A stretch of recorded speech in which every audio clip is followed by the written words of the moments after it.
Hey guys, I don't really do a lot of videos, but just want to do a quick negative review about Renegade bed covers. I'm sure they can serve many well. The L-track's really nice. I bought one, I think I've had this one a couple years ago. Kind of did the whole spare no expense route, went with the silver. I went with the little torsion and sprocket bar up there that sinks the two rails that makes them slide together. That's one of the biggest flaws in this. Do not, if you plan on opening that front cab section, which that's one of the whole benefits of this, right, is you can open the front, you can open the back for access without having to remove the cover. I cannot recommend this part. It has basically been the biggest headache for me. I'll show you why here in just a second. But first of all, those of you who aren't familiar, the way these covers work is they work on a slide system where you can open the tail section and the front section. I do have it synced up and working right now, so when I pull that, it pulls this back out too. So it is nice when it works. Oh, my hand's jammed again. So it jams a lot. Takes some tugging. But as you just saw, I was able to get both sides to engage together. But I'm about to show you why I can't recommend that system. Okay, so I have it in the front position. Again, it's nice and linked up.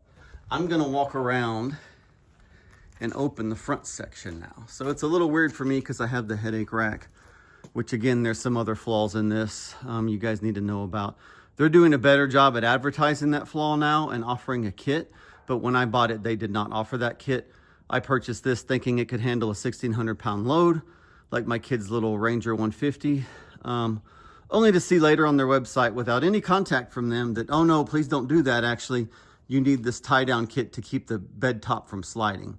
Well, that's not what was advertised. Okay, back to it. Sorry, I paused because lifting, that's a kind of a two-handed job. So as you can see here, the way it engages both rails at the same time is it uses these sprockets and this bar, and they made up to this chain. As you can see on that side, my little chain mount's crooked because what happens is, backing out, sorry. What happens is anytime, this thing is heavy, anytime you move, open or close it, it shifts slightly, which again goes back to why it needs that kit to actually haul 1,600 pounds on top of it, because it shifts around too much. Well, when I lower this back down, it's a crapshoot on if that's going to re-engage back here properly. As you can see, it hasn't always. Sometimes it hits the side of the chain. Sometimes it misses it completely and slams that little mount. And so I wasn't realizing that. And so was trusting the system after I closed that front section.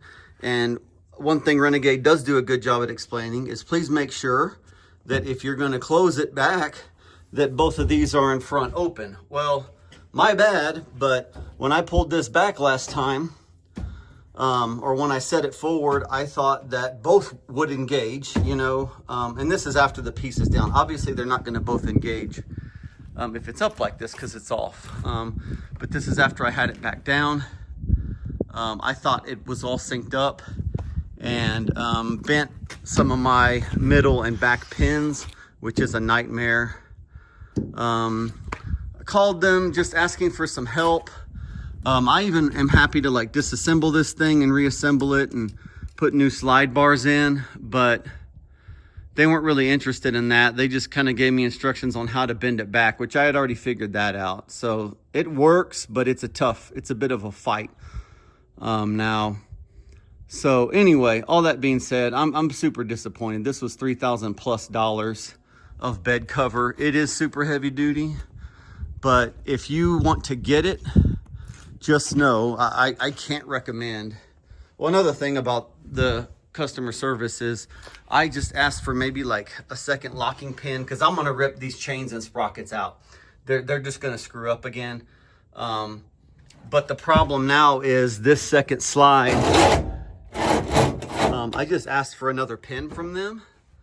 They said, oh yeah, we'll ship it to you. They never sent it. So that's frustrating. I'll call them again, I guess. Everyone makes mistakes, but I just want my pin, you know? And so I can just manually do both sides. So, again, disappointed in general, knowing that if I want to put a heavy load on this, like they advertise, I've got to like use some chain that ties it down and keeps it from sliding.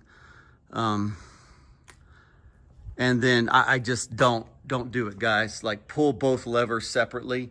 Don't count on this system. It's trash. Maybe the only way you would count on it is if you never open this front section. And then you don't have to worry about it getting out of sync, because it's always going to ride on that chain. But actually, now that I have this section open, I'm going to go ahead and get a wrench or a screwdriver, whatever. It looks like it takes a screwdriver. I can't tell. I'm going to get whatever it takes, and I'm going to rip these chains off. I'm going to take these sprockets off. Just frustrated. A very expensive purchase. I should have just got something like a slider. One last note I'll say is I purchased this because I do tow a fifth wheel. And unlike the Diamondback, you can fold it up front. Give me 1 second. I'm going to put it in that position. Okay, so I tow a fifth wheel with this Ford. I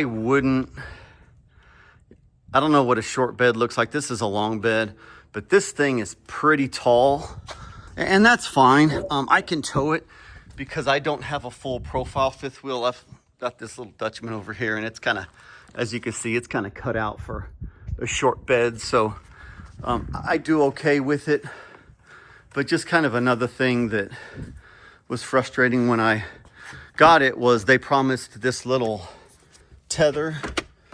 When I purchased it, they've got a solution now. It has like a little cable here, but they just didn't give it to me. And I was like, hey guys, like, this is important because I need to be able to tether my thing. And so I just got a little rubber piece here.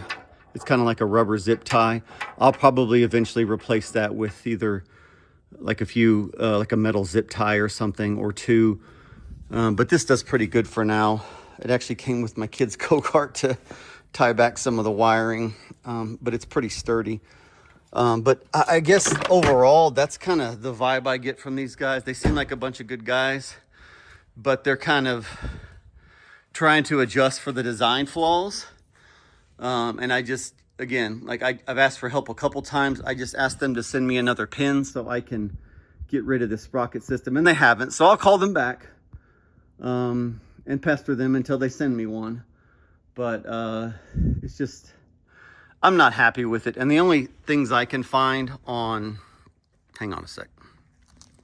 Sorry, the only things I can find review-wise is a bunch of fluffer reviews where it's either on Renegade's website or some dude who just is interested in showing off his truck and not really talking about the struggles with this bed cover. So again, it's nice. It's damn expensive. I wouldn't say I don't recommend it, but if you plan on using it to its fullest advertised specs, I can't recommend it because, again, I think it's dumb to have to, anytime I want to put a load on it, I have to ratchet down the top. Otherwise, it's going to slide around. If you just want something to work as like a cargo safe, you want to put light loads on top, like plywood or something, a couple 100 pounds, probably is a pretty good bed cover. I like the fact that you can close it. And you know, if you have a locking tailgate like mine, well, then you're locked. You know, that is nice. Like, it's nice. But the other thing to know is, you know, and it's just on my little plastic rail covers, but where these pins engage, you know, you're going to hit, like, it's going to beat the crap out of your rails, you know, but I don't care. It's plastic. I mean, this truck, I beat the hell out of it. Even though it's fairly new. I mean, my tailgate plastic ruler thing is already beat to hell. Like, it's a truck, right? But, so, I mean, that's what I would say is if you are using your truck in more heavy-duty applications, more abusive type things, I don't know that the Renegade is a good cover to recommend. The advantages, of course, unlike the Diamondback, is that you can fold it like this and keep it in place when towing a gooseneck or fifth wheel. And removing it's a lot easier. It's heavy as hell, but I have my boys help me, and it does okay. So anyway, I don't know how many people are actually going to see this, but there's hardly any information on Renegade covers out there.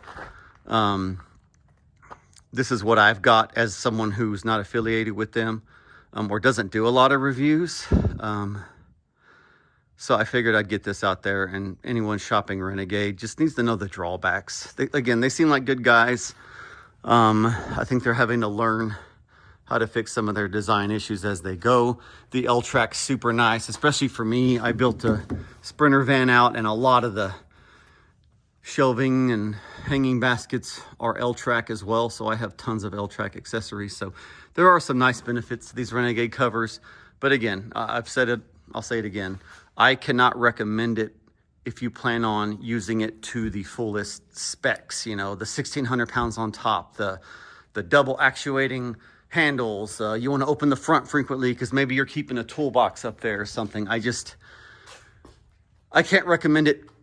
It doesn't perform well at all the things it says it does.